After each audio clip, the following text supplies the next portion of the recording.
This is indeed a defining moment for you as finely adorned graduates, but also for you as parents, as grandparents, as teachers, as alumni, as fellow students, and as friends.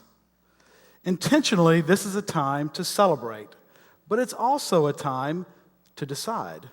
Graduates, I'm confident that you have many words of wisdom to share with the underclassmen who you now leave behind, who have never experienced a senior year in high school.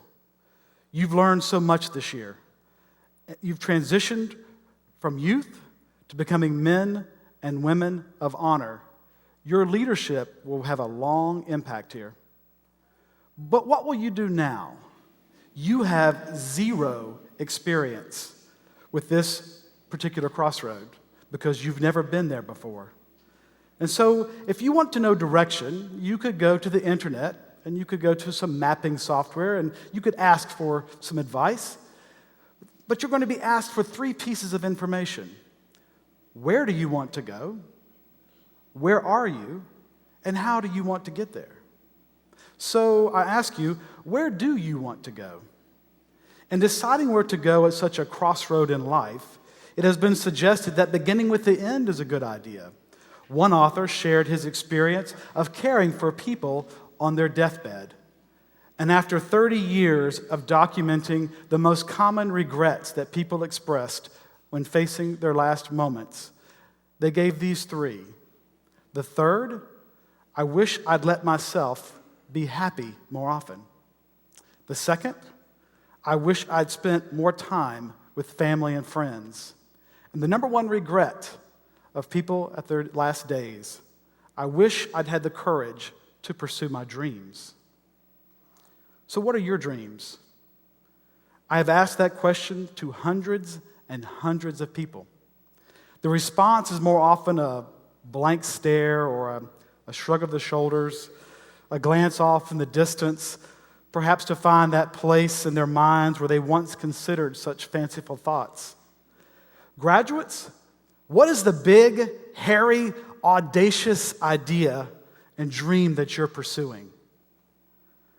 You've reached the goal that you set for yourself 12 years ago to graduate from high school. And that's great. But what are your dreams now? Think big. Dream big. But really, where are you? The crossroads you face today, they're not your first decision point, nor will it be your last.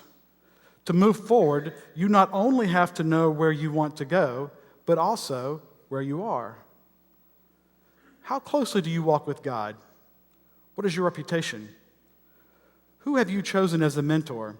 Who have you chosen as a friend? Who do you lead? Who do you follow? How do you define success for yourself? As each of you face your own crossroads this day, you should know that you have been blessed with a unique genius, that you can discover it, that you can refine it to become the best in the world at doing what you love, and that you can live a life pursuing your true passion and dream. I know this because I've discovered this for myself. 5 years ago, I faced my own crossroads. I was 42 years old, and I was confronted by one of those aha moments. I'm getting old. I realized that I was at halftime in my life, and perhaps a little beyond halftime. You see, the men in my family, they don't have a great track record for longevity. My dad died when he was 59. My grandfather died when he was 59. My great-grandfather died when he was 32. So it doesn't take a math major to figure out that my days are numbered because my genes aren't exactly wired for long life. At that crossroad moment, I decided that I wanted the last half of my life to make a difference, a really big difference. I committed to find and pursue my true purpose and rock this world. So the first step I took was to find people who were doing that. They were living their purpose, they were living their dreams. In my discussions with them, they taught me something. They taught me that there actually is a process for discovering your unique genius, or your special ability or your element. Now, years later, I know that my unique genius is reinventing people and schools. And now I'm building my life around that passion. So, how do you want to get where you want to go?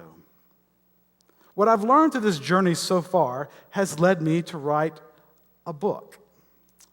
The book is entitled The Yabwi Tree. The first version is formatted, it's a poetic story.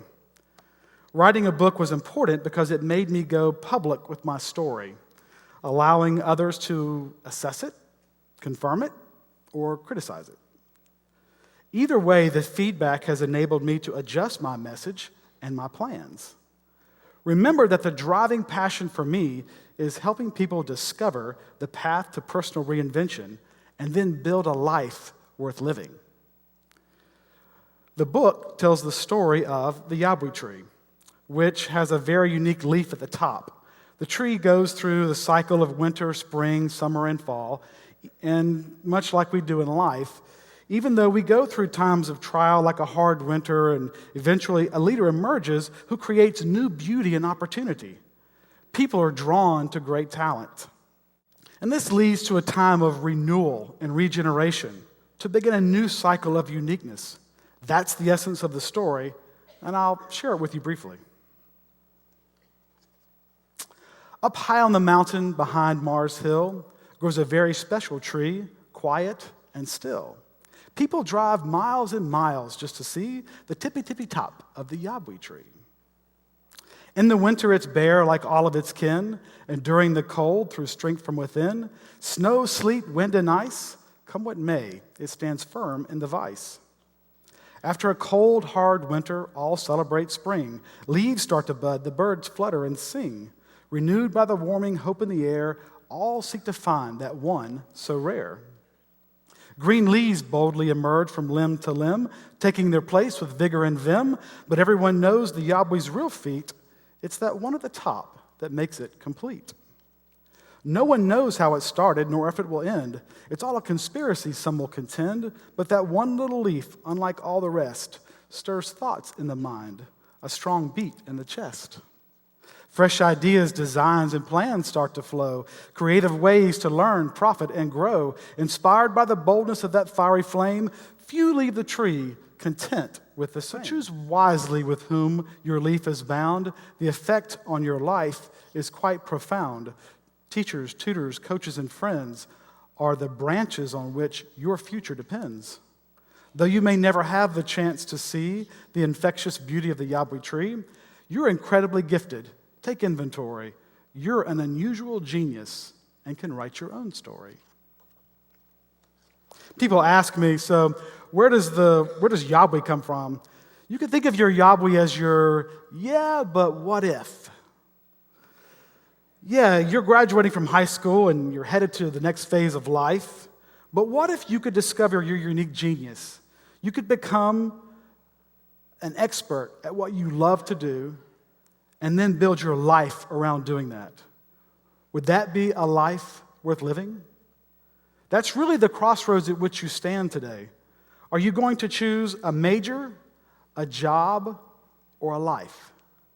The choice is yours. I'll read you this last blessing. You are amazing. You have special strengths, instincts, and ability that can make a big difference in this world.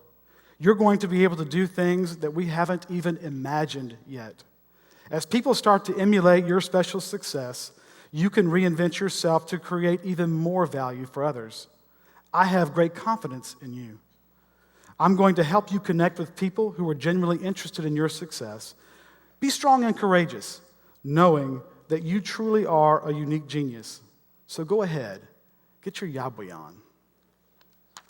Thank you.